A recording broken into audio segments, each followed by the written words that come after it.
What up, world? It's your man Ben Bach. I'm out here again with this hope, with this encouragement, and with this motivation, guys. I'm pumped up and super excited. And I can't wait to share this message. And yo, for real, I've been wanting to share this message with you guys for the past 3 days. Like I just been holding it in because I had so much other stuff to share with you guys. But peep game, guys. This is what I've noticed, like the ability to self-assess is big, bruh. So it's just like I'm just looking back at my past experience, guys, and what I want to talk to you about is having difficult conversations, having the conversations that you really don't want to have because you don't want to hurt someone else's feelings or because you don't want to hurt a relationship, guys. Like those conversations are so important. Those conversations are so big. So I'm looking back at my experiences, probably all the way from college when I finally matured, and how those decisions have changed my life, guys. And it's just like each time after a difficult decision, guys, like I felt free, like the shackles were removed. I was flying, guys, and then I get caught up in another hole, and I'd be afraid to make a decision, and I'll sit there for a year and a half, and never make the decision, and I'll be stuck. And then when I finally make the decision, I get free, guys. So come on, guys, we gotta have these difficult conversations that we know we need to have, but we're afraid to have because we don't want any conflict. And here's the note before I even get into that, like we tend to avoid conflict. We tend to not want to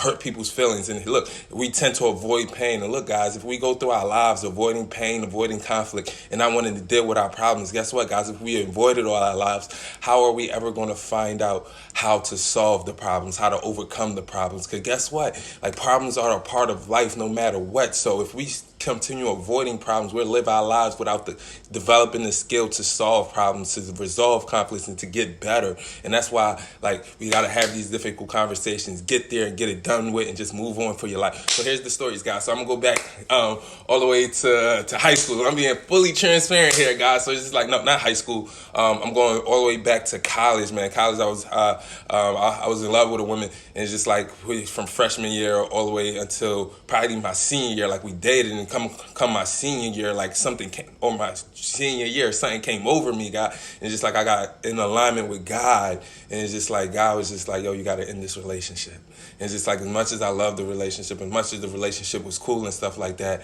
I didn't want to do it. I didn't want to hurt her feelings. I didn't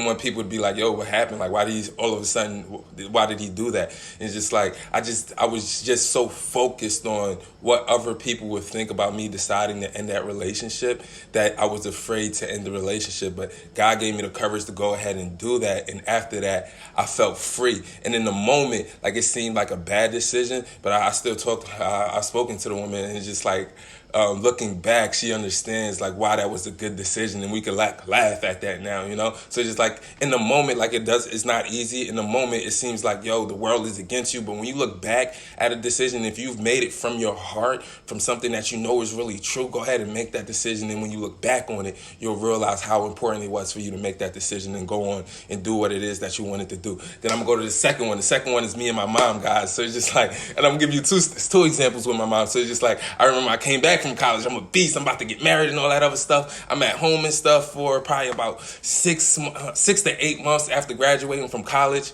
before I get married and move into my own spot. And it's just like I'm rubbing heads with my mom. I'm rubbing heads with my dad and stuff like that. And it's just like, if any of you guys know my mom, she's like a red. She holds no bars. Like she'll give you everything she got, whatever's on her mind. Like she's not like me. She's all about difficult conversations, right? So that's the type of personality my mom is. It's just like, I have the ability to be patient with people because of my mom, right? So it's just like, I got to a point though one time, just like, because my mom and I were arguing, it's just like, I don't like to argue, I don't like to disappoint my mom. I told my mom straight up, like, Mom, please, like, I hear you, but you don't have to yell at me, Mom. Right, like for real, you don't have to yell at me. Like you're yelling at me makes it harder for me to listen to you and follow your direction. Like it just makes me angry, and everything you say just go past my ear. So look, Mom, moving forward, could we please just talk things out, and you can speak to me with reason? I'll be good. I swear, I'll do my best to listen. Right. So it's just like I had that different conversation. It was hard to tell her what was on my mind, but I did it, and I felt free after that. Right. So I'm gonna go fast forward. It's just like I've had some other difficult conversations in between, but this was the toughest one for me, guys. I'm in my MBA program. My father passes away. He passes away. So, and it's just like in our culture, and it's normal, right? And it's just like my dad had a business. My mom was working for the business and stuff like that. So it's just like I'm in my zone. I'm in my life. So it's just like what they say in my culture is just like when your dad passed away, you become your mother's husband. So that's what it was. But mind you, like I'm in school. I'm working part time. I have a kid of my own. Have another kid of my own on the way, and I'm married. Right. So it's just like I got a lot of responsibilities. So it's just like.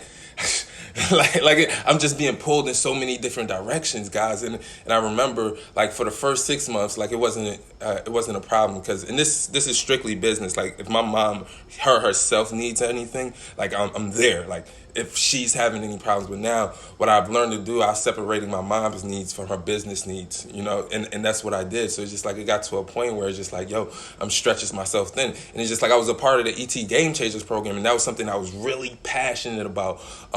And I was paying like $1,000 a month to be a part of that program, and it's just like it got to a point where I was talking to CJ, and CJ was like, "Yo," I was making excuses. I was telling CJ, he's like, "Yo, I want to win. I want to be a speaker, but I don't have the time to do this." And CJ was like, "Yo, you need to make a gut check if this is what you really want."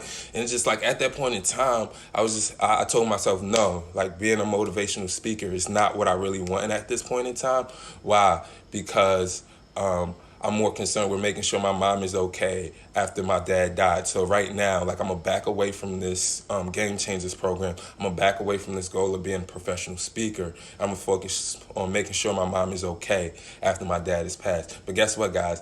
Like that was about 6, maybe 7 months after my dad passed away. But I stayed in that support role for probably a year and a half later too.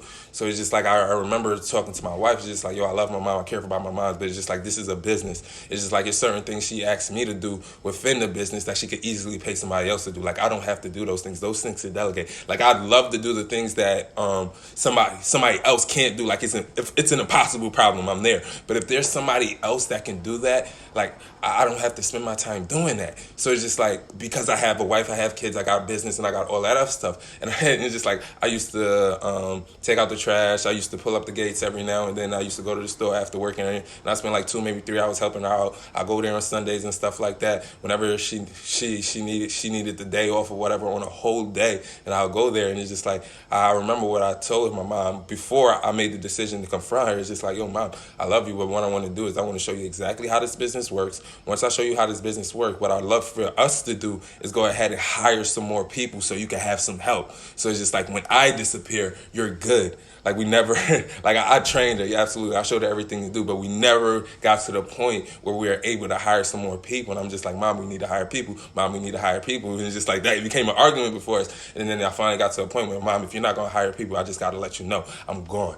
Right? So it's just like, I remember the day. And I remember discussing this with my wife. And she's like, it's your mom, you gotta be this, you gotta be this. I'm like, baby, I want to do this, I want to do this, I want to do this, and I want to live my life resenting my mom because I feel as though I'm giving everything to my mom and I'm not doing what I want to do. But baby, I really have to go ahead and tell my mom this, and I finally made the decision, like probably 4 or 5 months ago. I came back from North Carolina, one of those conferences that stretched me, and I was just like, went straight to my mom's crib, and I was just like, yo, Mom, I love you, I care about you, I don't want you to feel as though I don't care about you, but I just really want you to know from this day forward, I'm not going to be able to come straight. Like I'm not going to be able to work work the whole day. Like that's not realistic for me anymore, Mom. Like from this point forward, Mom, like I love you, I care about you. Like if I'm in the vicinity and the trash needs to be taken out, I'll go ahead and do it. But if I'm not there, I'm sorry, you can't call me to take out the trash. Mom, I know at the end of the day, sometimes when you're under pressure and the customer is at the store and you're like, you don't know exactly how to solve this problem, you call me and you want me to come there immediately. I'm sorry, Mom, I can't come there immediately. So it's just like, I'll teach you exactly what has to be done next time so that emergency won't exist, but I can't respond to those emergencies because I'll be doing things that are important at that time. And I remember having that conversation with my mom, and it was tough at first. My mom probably felt as though I didn't like her, but this is what's crazy. I remember like 3 days ago, I called my wife excited after a conversation with my mom. Wow, there was an emergency that she would usually call me and be like, yo, Ben, you gotta come right now. And it's just like she called me, she told me there was a problem at the store. I was talking to her and she was just like, babe, She was like, yeah, something happened to the lights or whatever. I don't know what happened to the computers. They just shut off. It's weird or whatever. The electricity just went off and came back on. The computers are acting up. I was just like, okay, mommy, yeah, I hear you, I hear you. And I assumed she was going to tell me to come right now. And I was about to say, mom, but she was like, no, I'm not telling you could come right now. I'm just asking you by tomorrow morning before you go to work, is it possible for you to go ahead and make sure everything's okay before you go to work in the morning or sometime later at night when you have time. And I was like, sure, no problem, mom, I got you. And it's just like, I told my wife that story that night, and I was just like, yo, I finally told my mom to respect my time. I'm free. Let's go. I was geeked up and excited about that, but first I had to have that difficult conversation. So now my relationship with my mom is completely different now. Like, we understand each other, we respect each other, and this is why I was able to make that conversation, right? So it's just like, I know we've heard before, it's just like if you love somebody, like you'll set them free, right? Like if you love somebody, you'll set them free. Free to be what? Free to be happy. And my man Terry Robinson, I remember he was giving me advice or whatever. He said, if somebody really loves you, they're not so concerned. They're not going to be so concerned with you making them happy. They'll be happy for you if you're doing whatever makes you happy. So I got to the point where I realized that if you're a friend, if you're a family member, if you're a loved one, if you're somebody that really cares about me, you'll care more about my happiness. If I do something, regardless of whether it benefits you or doesn't benefit you, you'll be happy for me because I'm happy. And if you can't be happy for me when I'm happy, like, I don't think this relationship could go on. And this is what I was talking about. There's givers and takers and stuff like that. There's people that's dependent off you. There's people that are kind of independent, and there's relationships that are kind of interdependent where you guys benefit each other.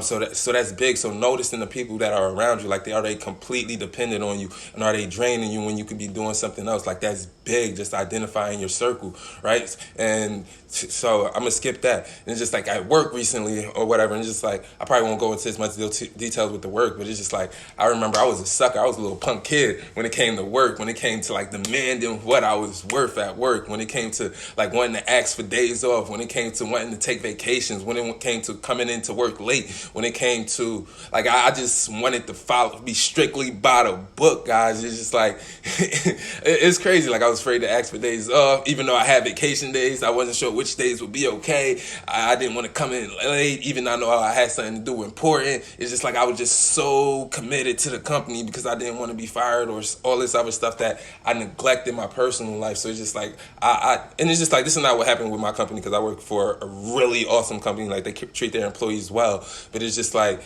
I just had that mindset where it's just like, I can't mess up or they'll fire me. And I'm at the mindset now, it's just like, I have my goals, I have my dreams, I have my values, and it's just like, I know where I'm worth. So if I get fired, I know I'm going to be able to go somewhere else and add value. Like, there's nothing. So it's just like, I demand what I'm owed. And it's like the best story that I could use to explain this is, I can't go into my own personal story right now. It's kind of like E.T. with these paid speaking gigs or whatever. It's just like, some people, he was telling a story one time where it's just like, there was this company that wanted him to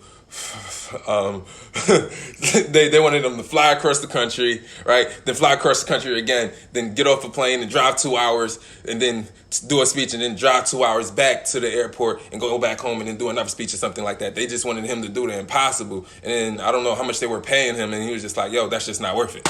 Like, I don't care how much you guys are going to pay me. It's just not worth it. It's just like, I'm not going to submit to that. And they was just like, yo, but we already gave you a security deposit. He was like, I don't care. I'll give that money right back because I know what I'm worth. And it's just like, y'all not going to pull me around in all these different directions because I know what I'm worth. Y'all not going to make me work all these extreme hours because I know what I'm worth. Y'all not going to make me do these things that I know that's not in my job description.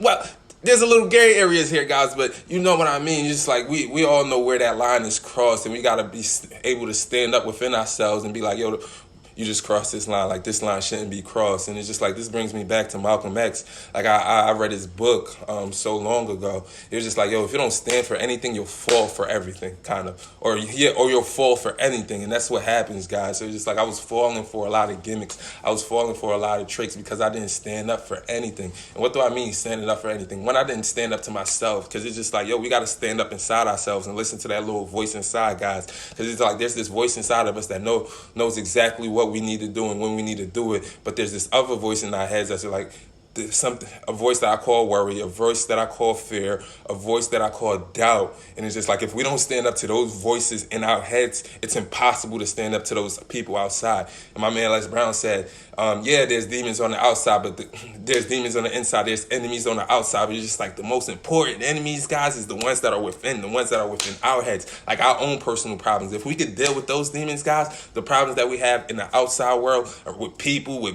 business, with money and all that other stuff, those things, with marriages, those things is easy, but we gotta deal with ourselves first. So once I started to stand up to myself, I'm telling you guys, it's easy to stand up to anybody else, bro. So it's just like, I'm just so confident in being me. It's just like, yo, this is the problem. This is what we need to do about it, right? So it's just like, but you can only do that when you're authentically you, and you just don't care. You just understand what's right for you, and you're not going to let nobody treat you any way different. And if they do, it's just like, just cut them off. Like, there's other people in the world, guys. So it's just like, yo, you know what you deserve. Like, if you're in a relationship right now and you feel as though the relationship ain't going in the right direction, cut it. If you got a boyfriend, girlfriend, or whatever, and just like they ain't treating you right, cut it. If you know you deserve more, just go out there and find more. It's just like, oh, come on, guys. It's just like, whatever you're getting paid right now, if you don't feel as though you're getting paid what you're worth, I'm not saying quit your job, but I'm just saying, in your head, in your mind, in your heart, be like, yo, I'm gonna grind so hard this year that I'm not gonna need this job next year, right? So it's just like, whatever it is that you're dealing with, like, stand up to yourself inside and just like, yo,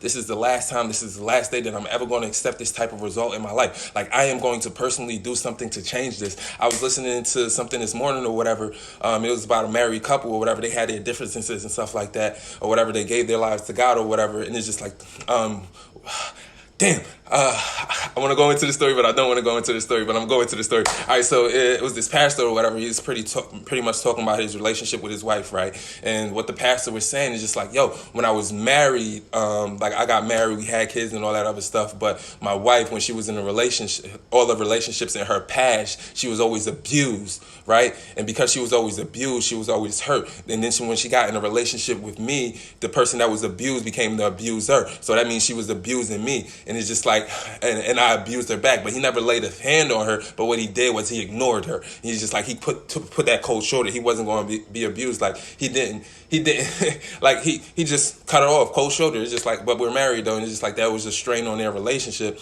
And it's just like, he knew he had to get better. She knew she got to get better. And he said the thing that changed their life around, and he remembers that specific day. She came to him and it's just like, yo, I don't want to live like this anymore. You know, it's just like, that's when our lives change, when we finally come to ourselves and just like, yo, I'm done settling for less than what I am. I'm done settling for less than what I deserve. I'm done with all of this stuff. Like, and it literally brings tears to your eyes, guys, when you're just like so pissed off at yourself, so pissed off at the decisions that you're in, that happen in your life, where you're just like, yo, something's got to give, and I'm ready to change. And I'm ready to do whatever it takes to change the way things are right now. And when you guys get to that point, man, I swear, life goes to a completely another level.